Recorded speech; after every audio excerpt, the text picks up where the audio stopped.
morning. Hi. Hi, how are you? This visit to the doctor can be life-changing. I really don't have any idea what I'm getting into, All right, we're gonna be right in this room. You can go ahead and take a seat. but I'm just a little bit scared.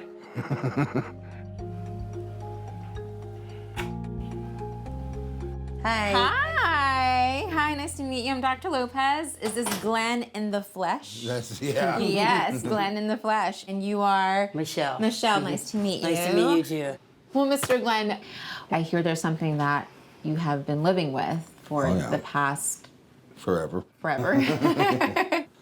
When I was just a little baby, I had different colored hair there. Then I got in a car wreck at about 30 years old, and just about went through the windshield. My kind of almost scalped me there, kind of broke my scalp loose from Oh, wow.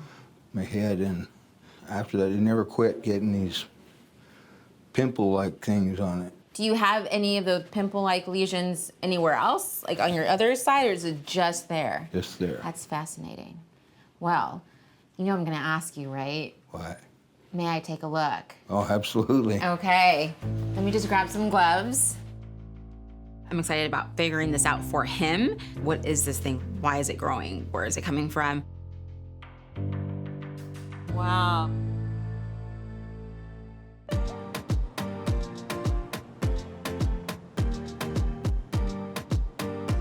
Okay, let me just grab some gloves.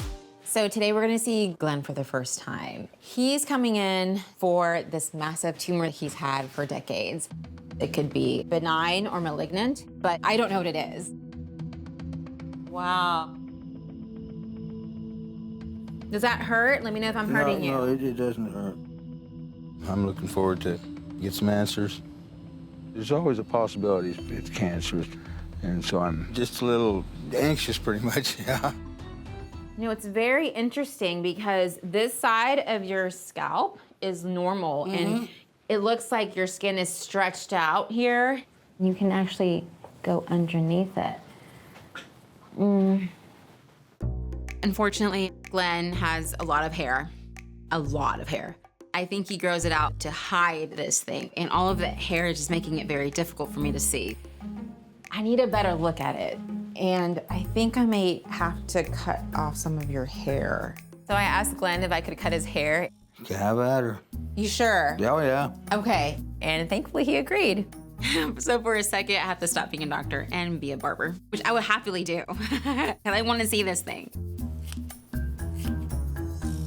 When was your last haircut?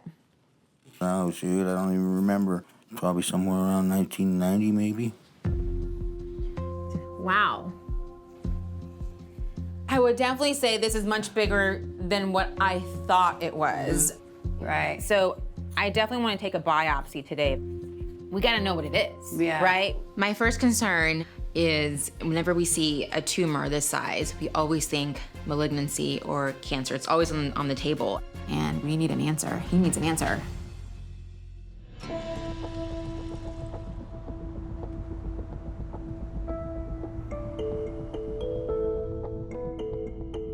Joss, can you pass me a marker, please? Yes. So Glenn has this massive head growth that he's had for decades, something that I've never seen before.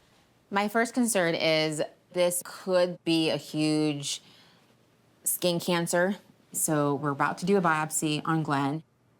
So the first thing we're gonna do is numb you up. So a biopsy is whenever we take a sample of a bigger picture, and then we'll send those samples to the lab and find out what we're really dealing with here. Okay, we'll let you sit here for a bit, because I'm just gonna make sure you are nice and numb before we embark on our journey. Okay. So I cut Glenn's hair just enough to kind of see the tumor itself, but I can't let him walk out with a lopsided haircut. You know what? Do you mind we just go ahead and just shave it all? Do it. We're just gonna do it, because while we're waiting, right? Let's just do that. Dr. Isha went in and she looked me all over and cut all my hair off. I could feel myself getting weaker and weaker. I know how Samson must have felt. Okay, not bad for being my first time actually No. cutting hair. For better or for worse, Glenn does have a definitely new haircut. And my second job can probably be a barber. I don't know, maybe. Okay, I'm gonna have you lie on your abdomen. Okay. I'm nervous as all hell. Hopefully it'll all go better than worse. I mean, if it's cancerous, I would be devastated. So first, I'm going to do a punch biopsy in which we take this circular scalpel that allows us to get like a 3D version of the skin. Then I will use my scissors to dissect around and try to get that whole layer down to the galea. The galea is a layer, before you get to the skull itself, like the actual bone. Do you hear that? Yeah. Almost like maybe you have calcium in there. It's white. It's all kind of white in there. I don't know what it is. We're gonna be excited for the biopsy for sure. Yeah. When we were cutting into his skin, you could hear like a crunching sound. And that was also very odd, makes me think of foreign bodies. He says that he had a car wreck and he had trauma to that area. Maybe he has glass shards in there. I don't know. You were one of a kind, Mr. Glenn. One of a kind. All right, let's have you reposition. Get up. Yes. All right, so we're gonna put a rush on it to let you know exactly what we're seeing. Unfortunately, I can't give them an answer today, but we've taken the biopsy, and I know that's gonna tell us something, if not everything. It's gonna take a couple of days at least, but I think we're finally going to get to the bottom of this. Okay. Thank you. Thank you.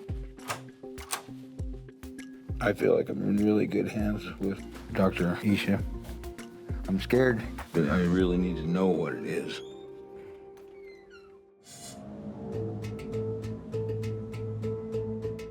So we did a biopsy last time that we were together, and we have an answer for you. So you're ready to find out what it is? Yeah. Okay, so what you have is called a neurofibroma. Neurofibromas are benign, non-cancerous growths that grow on nerves of the skin. Wonderful. Now we know it isn't cancer. Yeah. Yeah.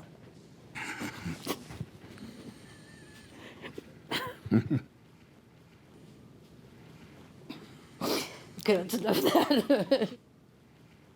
I really was surprised by it. I was not thinking this was gonna be a neurofibroma.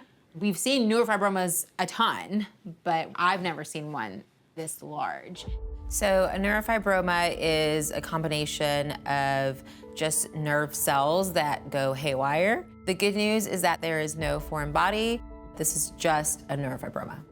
The bad news is that these giant neurofibromas, they have a lot of blood supply. And so your scalp already will bleed a lot.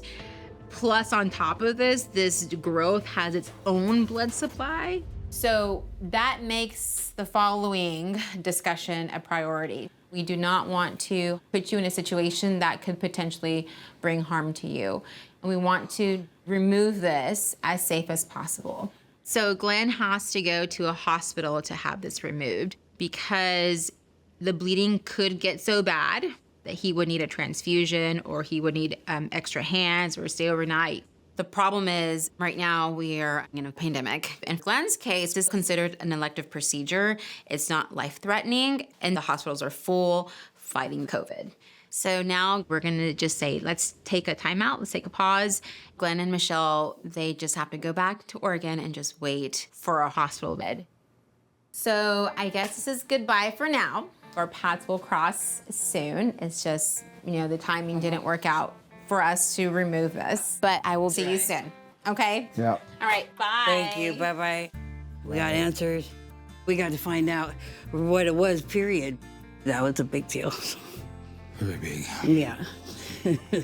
I think in the long run, we'll get to the original goal and have it gone. The only questions left is When? where and when. Where and when.